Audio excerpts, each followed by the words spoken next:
information. A lot of people don't know this, so I'm really happy to be doing this. This is one of the common topics I get asked by a lot of our agents all the time. So it happened to be, it's one of those things that we thought it was really important that we cover. So there's going to be a jam-packed section just like any other ones. Just take a moment to take it all in first, and then we'll go into Q&A, and I'll do my very best to answer as much questions as I can. And you already know me, but I'll give a quick introduction for those people that might be watching this. My name is Tarila Rajasingham. I'm a real estate agent and a global team leader with eXp Realty.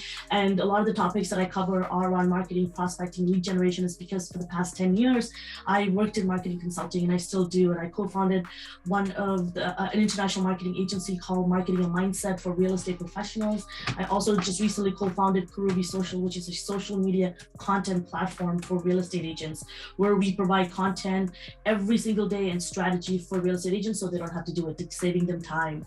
And I'm also a real estate investor, and I'm top 3% at eXp Realty. And so thank you so much for being here. And I've done email marketing for essentially all those 10 years. I've written copy, and a lot of the time I work with teams that manage the whole email system. So I know a thing or two, and I want to not make it complicated for you in today, and I wanted to lay it out for you in a way that you understand it, because as real estate agents, you need to know the key information that you can apply to your job. You're not a big, massive corporation. You're not a huge companies running, having hundreds and hundreds of people in your database, but it's really about having a foundation and having a strategy in place that you're applying. But to be honest, a lot of the strategies, whether you're a big business or small business, are very much the same as how you apply it. So let's get into it. And I just wanted to share some stats with you to drive home how important email marketing, and it's 73% of millennials actually prefer communication for businesses to come from via email. And I thought that was a really interesting stat for you guys to know. And by the way, a lot of people think that social media is king, and it very much is, but it's a long-term game, right? But I want you to know that email marketing is still ranked as the most effective marketing channel, beating out social media, SEO, and affiliate marketing. And you're probably wondering, why is that? Is because 90% of consumers check their emails every day. It is by far the preferred way to receive updates from brands. And social media, if you're following a bunch of people, you can be following hundreds of people, but you may not see all their content depending on algorithm and how many times you engage with them. Whereas email, you have to opt in to see their content. And especially if you do a really good job of appearing inside of their inbox, you're most likely going to be read. And so that's really important to understand how and why email marketing is important. And it's if you think about it, it's been around for a very long time, and it's still trending to this day. So that tells you that it's not going anywhere. So take a lot of time to sit down and make sure that this is applied to your business on a daily basis to nurture your leads so that you can convert them. So for those of you that don't know what email marketing is, I just wanted to talk about the basics so you understand what it is. People think it's just one-on-one email sending out. Actually, email marketing in a sense of, from a perspective of communicating with your database on a large level, it is a form of marketing. It's a form of direct marketing because you're directly communicating with your clientele, your database. It's also a digital marketing. You can communicate them in different devices. They can see your email through desktops, through tablets, through your phone. So make sure your content is written in a way that is responsive. Right? And it's essentially, email marketing is just an effort, a marketing effort, a tactic to promote your business, services, or products. So in our case, selling real estate tips, anything that's going to help people understand the real estate market and what is it to buy or sell their home. And it's really, it can be promotional messages to people, and it's really about communicating to them on a mass level. So it's not just a one-on-one. It's really about, and typically, email marketing is used to generate leads, sales, and it can be part of a lead generation strategy, or it can be part of a lead nurturing strategy, or both. And we'll talk a little bit about that as I go through. So here's some advantages, benefits of using email marketing. And I had to put this in there to just drive home how important email marketing for your business. And it's really about building a relationship with your audience. It's about nurturing your database over time. The ability to drive traffic to a particular place, right? Whether it's your website, social media, you can even use it in a form of, it's really interesting. Sometimes people use email marketing to drive people, they use websites to drive people to email marketing, but sometimes people use email marketing to drive people to a place like YouTube. And my husband and I do this on our email marketing as well, because a lot of our content and a lot of the juice and a lot of the meat of what we sell sits on the long form content, which is our YouTube. So that's where all the value is. So we like to drive people there and to keep nurturing them. And it gives you direct access to your audience, right? Directly into their inbox. And you're able to measure effectiveness. You're able to see if they read it, what they clicked on, which is awesome. And times if they unsubscribed, so you know how many times these people have been emailing or reading your content, right? I know my database, there's some people in there that I used to connect with earlier in the year. Now they're not looking at the emails anymore. But when the market was active, they were checking all my market reports. And now, because of how the market has been shifting, they're not reading my weekly emails anymore. But will they come back and read it again in the future? Hopefully, right? And that's all up to you to give information in a way that you keep them engaged. And I wouldn't know that unless if I was looking at my stats. So another advantage is permission-based, like I mentioned earlier, right? When you allow somebody into your space like email, so you're letting people know that, hey, your content is important for me. That's why I'm going to allow you to send me emails. Maybe I will read it. So, which is very important, right? Where social media, you can just post all you want. Some people may follow you, some people may not. Even when they follow you, doesn't mean your content is being seen or being observed or engaged. So very important to understand that. And the ability to personalize, right? Social media, you can't quite personalize that with anybody. So this is a really nice, really important marketing channel. And the ability to scale, you can really, and you could do it without putting too much strain on your resources, which is really important, especially for us in real estate, where we may, especially for some of us who may not have a big team. And it's really important that we're able to get a system that can send email out on a large scale, bring it down smaller if we need to, depending on our campaigns, which is important. Now I want to start talking about just how do we get started in email marketing. So first and foremost, you need a list.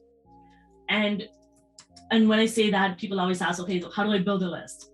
So there's so many strategies, and I'm just going to name a couple to get your thinking cap on. So you can get a landing page. So if you have a website, I recommend you create different landing page and campaigns. Let's say if you want to give out a buyer's guide, some sort of a value. Remember we talked about this last time when we did a whole training on landing page, squeeze page. It's really important that you understand how to use these landing page to funnel people and give people for allowing people to give you their email address so that you can funnel them into your database. Same thing with squeeze page. You give them this narrow search, which is really important, like custom list of home, for example, giving people this value, and you're doing this custom search for them so they don't have to, and it gives them that curiosity, right? Again, they're gonna have to go click it, hence you get an email out of it. Again, all directly, and what I love about all of these examples are they're directly connected to your CRM. So there's no additional work. If you're going and having to import a list, that's another admin task. So anything that you can avoid where all of this is integrated, that is the best way possible. So make sure your website is connected to your landing pages, and they're directly connected to your squeeze pages, that is directly connected to your CRM, automatically funneling people if they were to touch or land on your landing page. Same thing with your Facebook ad. Make sure your Facebook ads are directly connected to your CRM, whether it is run through your CRM. So I like to run some of my ads through my CRM, and that's how I built a lot of my list. And that's just, again, find a way to build a list, right? Whether you're door knocking, whether you're cold calling, whether you're running events, whether you're doing giveaways or discounts, or maybe you just want people just go directly into their sphere. Start talking to people in your Facebook, people you worked with, people you're friends with, people in your circle, and trying to get them to be on your list. Ask them, hey, would you like information on real estate, or however you want to do, whether it's, I like this trick, I love doing this, where you share squeeze pages with people on your Facebook and your LinkedIn, and then they'll go there, and then you'll realize, oh, I didn't know my friend was looking at properties. And then now it's kind of like a bait, right? It's that lead magnet. So there, all of these ideas, these strategies and tactics can be used interchangeably. So you can put a landing page on your Facebook to bring to nurture your sphere, right? You can make a landing page for your events and share it with your sphere. You can put your squeeze pages, everything, your Facebook ads, everything on social media, right? Like, so it's all directly connected. Same thing with your door knocking. You go door knocking, you could take a flyer or a little piece of card with you that has a QR code, and that goes directly to a landing page. So really, even things that are traditional marketing, like a door knocking, cold calling, brochures, flyers, can all be directed into your CRM, building that list for you. So that's the important part. This is by far the important aspect of being a real estate agent or any business owner, is to have a database and to have a pipeline that is constantly being built. So it's not about just building the list and one and done, making sure you have a funnel that is constantly being built, because these people need to be nurtured, and the bigger your pipeline, the better. So those way your business is sustainable, right? And you can do website pop-ups, call for joining your mailing list and showing people why they should join your mailing list. Giving people value is really important. So now let's go into choosing an email provider. This is really important. So when you're choosing an email service provider, to be honest, there's so many out there, hundreds. There's some that are directly integrated within CRM, like at our brokerage, we have access to something called KV Core platform. It's a very robust technology, super smart, and quite frankly, super easy to use if you use it, right? If you use it every single day, it's part of your business. And so right now, my husband and I, we use KV Core because of our size of our database. It's perfect. It's working for us. We use KV Core scheduled mass email directly through our CRM. You don't have to, but the best part about our CRM is integrates with other actual email service providers like MailChimp that have the ability to hold a large amount of email contact. So like constant contact, there's so many out there. So some of the things that you want to look for when you're trying to find an email service provider is the number of contacts it can hold, number of emails, how much it is, can you afford it, right? Does it have templates available for you, an advanced editor for you to edit those templates? So it's not just text-based, but it's also not just the advanced editor, right? You want to send emails that are just text as well. And we'll talk a little bit about that in a second. The ability to automate.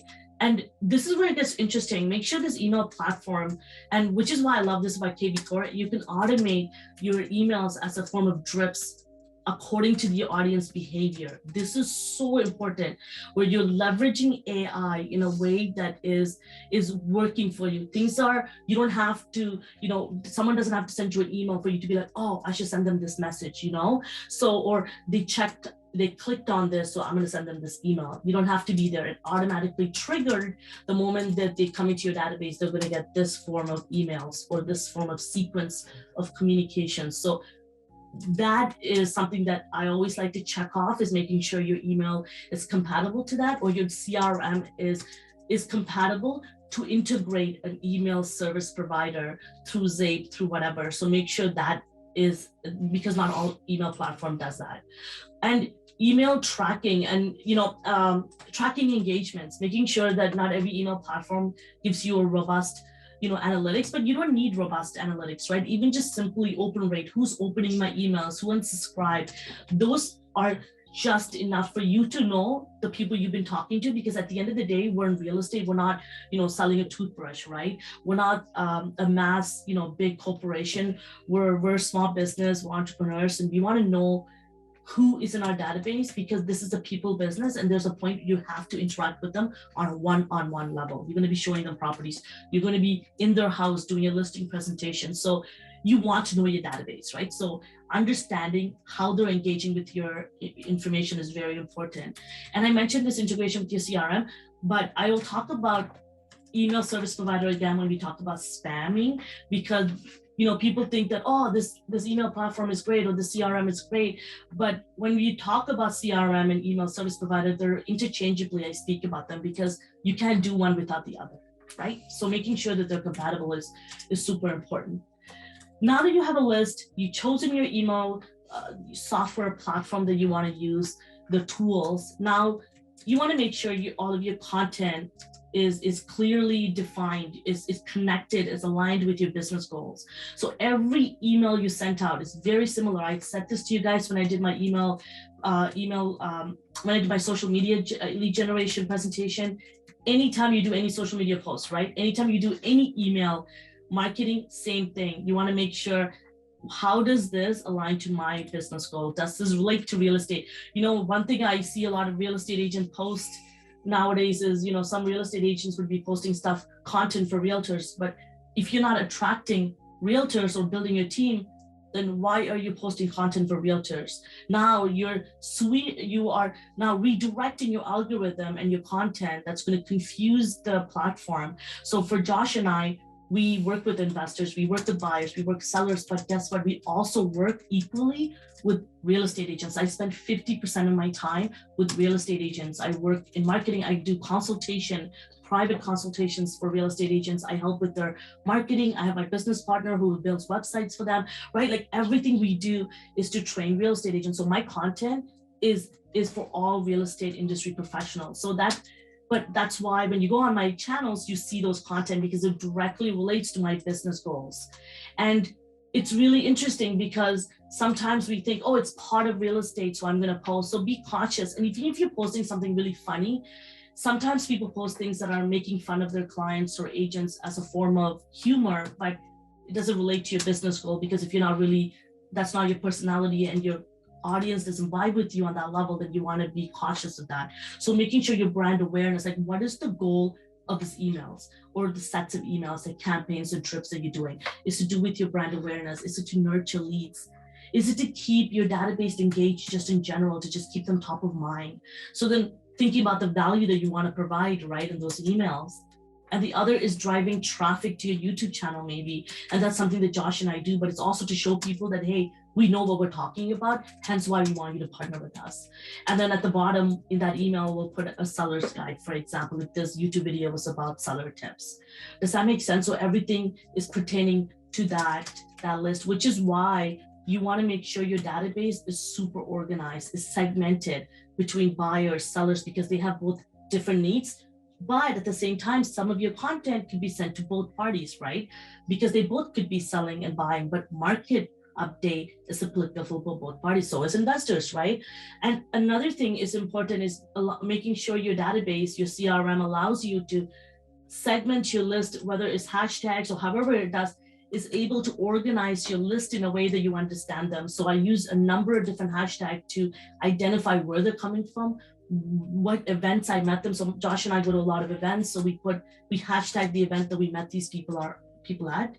If they're an investor versus a buyer or seller or both, a combination. So just understanding, and sometimes even our own team, like let's say if my mortgage agent that's helping my client, I even put their name in because I have a number of mortgage agents that help, but I work really closely with them because I need to know what journey they're on. So understanding if these clients, making sure in your CRM, you can identify what client journey they're in, right? Are they a lead? Are they a prospect? Are they a client? Have you shown a property to them, or are they on contract, right? Making sure that all of that is tracked. And then also making sure it's not just the emails that you send out as a part of your email marketing campaigns, but making sure your emails that are part of your drip and smart campaign is also allowed within your CRM. Like I said, this is a one large business, and email marketing isn't just a set of email marketing effort that sits on its own. It's really integrated with as a part of your business. And a lot of this should be automated. And you won't be able to do that if you don't have the tools, right? So now let's talk a little bit about, this is a really popular topic. This is one of those things that I get asked all the time, how to avoid emails going to spam. And this is a lot to take in, but I'll do my very best to explain as much as I can. There's so many different factors that can go into why your emails are going to people's spam boxes. And that's another reason why emails aren't being read. I'm not sure, right? Make sure you're following laws that are governing email marketing in your area, in your country, state. It tells you in there that also some of the things that is identified within those laws. For example, your email, subject line can't be misleading. If you don't have an opt-out button, it's going to automatically send it to spam. If you don't have, there's certain things that aren't identified, like who the sender is. Again, it's going to be, it's going to send it directly to your spam box. And another thing too, folks, is just following these principles and making sure you're following the laws are just not just ethical, but it's a good form of business, because there's actually a hefty fine. And I worked for the government, and you won't believe that there's some of our lawsuits were just from people getting spam emails from us, and they were trying to sue us for money. And trust me, people can easily win that if you don't have a shown. And we were very religious about that to make sure we know exactly where people came from. They were all tracked. We had, if they came through a survey that they filled out years ago on a piece of paper, we made sure we took photos of that and uploaded with their information in our database. So we were so religious about that because of lawsuits. We even had our IT lawyer email us letting us know, hey, did this person get this email from, how did they subscribe? So yes, on a big level, on a big corporation like that, we were having these issues, but you can too, right? If somebody on a bad day or know these laws and want to make money, they can. So just follow the rules, not just for your business, but also on an ethical level. And if you don't, and then that's part of that permission to send the emails, right? Another way you can do this too is to avoid the spam box, is asking your subscribers to whitelist your email address. And it could be through one of your emails that you send out. You can, do a text email letting people know, hey, make sure if you want to see more about content, make sure you add it to your email list. So whenever you're in the process of getting the email addresses from them, whether it's through door knocking, cold calling, if you're, you're at an event, making people know, hey, I'm going to add you to my database.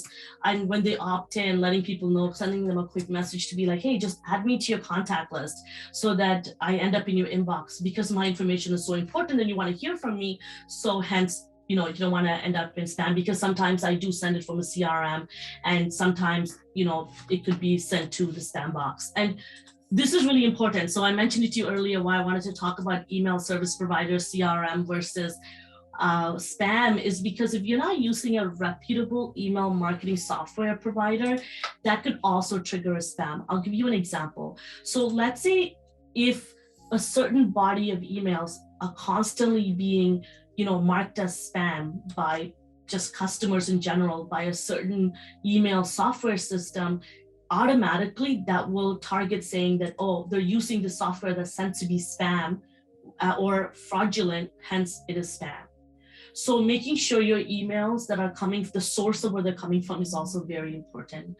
And your database, your list, making sure you clean up your list often to remove inactive email address. Hence another reason why your database is so important when it comes to this, is that you're keeping them up to date. Because when a database is inactive and it triggers the spam, it triggers it to go to spam box, because it tells them on the back end, oh, they have a large database that they don't talk to often, which is why you also want to make sure you're checking the box off when it comes to all of these features. And like I mentioned, opt-out feature, make sure that it's easy to find. How many times have you gotten emails from businesses where you're trying to opt out or unsubscribe, but you can't find the button because they made it the same color and they put it in with all the bottom, copy at the bottom. That's not ethical, guys. You got to be easy to find, easy to opt out, or that's going against the governing laws against email marketing. So another thing too is that people don't know this, but there's actually an email spam checking tool. If you're putting together an email that is different than any other emails you've sent before, I recommend that you go to Emailable and just send in. You can buy these credits and have them quickly review your email to show you that it'll go to spam or not, which is kind of a cool feature to explore. And send emails regularly, right? The more you send emails, and again, you want to find a common ground about how many times that is really about what you're offering as well. But the more engaged you are with your email, your database, and often these emails are getting, engaged and open, less likely it'll go to spam, because they know, oh, these people seen these emails, they want to get them, hence, we want to send it directly to the inbox. So making sure that you are not sending them too often, but sending them not too far apart either. So don't send emails every couple of months. Try to send them regularly. And this is another thing, I'm not sure if you guys know this, but a lot of companies use those transcribing tools where they take a video or a blog or something and they'll transcribe it using a tool, and then they'll use that as a form of blog or whatever, and they'll send it in emails, but it'll have typos, poor formatting, bad grammar, which automatically triggers emails to go to spam. So make sure your content is well written, is formatted correctly, and it looks like it's been created by a human and not by a machine. And I mentioned this earlier, subject lines. Make sure that you're keeping an eye on spam trigger words, anything referencing to money, use of exclamation mark, like buy now, promising any discount, $100,000 less, or, just making sure you're staying away from anything that can come off as misleading as well. So don't trick people, which is really huge on an ethical level, but also business level, right? Just don't trick people into saying, if you open this email, you're going to find this great thing, and then they don't, right? So making sure that you're promising and what you're sending out is really important. So to just wrap everything up, just to give you a couple of ideas, because you're probably wondering, okay, what the heck do I send, right?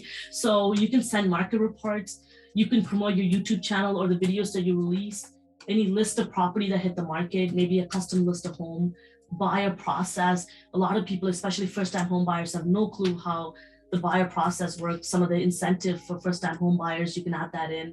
Listing your home, the process for listing your home, maybe even at the bottom, and you can say free home staging. You can add things to kind of promote you a little bit and other things that you offer. If you do pre-construction, like Kyle has a lot of pre-construction he sends out. Pre-construction project launches are so important because some of the access that Kyle has to pre-construction, he shares them with me. And I sometimes, and especially some of them that are really unique and are at a really unique price points, he'll let me know that. So what I do is I send an email, but I also send a quick text message to people saying the urgency of it all. Hey guys, if you want information, I just sent you a quick email with the price plan, the floor plan, whatever. Let me know if you want early access. And then I send that out, and I've gotten a number of leads from that where I was able to pass them on to Kyle. So we were able to work interchangeably with that. So making sure that even if you don't work in pre-construction, but to get your database, because you never know, there's somebody in your database might be looking for that, and you can still make a referral that way. So making sure that you're really giving information that's versatile, that's different, that's really engaging them and getting the juices flowing, so that people know that type of information they're going to get from you. Community updates, any transit information, any big things that are coming to that area that's different, property tours. And that's a really cool one, because if you did a property tour and you put it on your YouTube channel, then you can send that out in your email. So you get views, you get engagement in your email. It's just perfect. Open houses, if you're running open houses or any events, Josh and I put on investor events, so we share that through emails as well. And because we have a database that's identified with investors, so that's really important. And right now, everyone's talking about the interest rates updates, right? Anything financial related. I even shared a video with one of my mortgage agents that we did. So that's a great content and campaign idea that you can share as well. And stay tuned. Make sure Kyle will share our Facebook group if you're not already part of it in the comment section below. Make sure you're following us and you're engaged, because what I'm going to do is I'll put together a time frame, a sequence, a drip sequence that I use, so that you guys have some information as to how you can leverage that. But that's kind of, in a nutshell, some things that I recommend that you start off doing that you can implement into your email schedule, and your nurturing strategy. You should be looking at this on a high level. But I hope this was helpful for you. Does anybody have any questions in terms of email marketing that I can answer?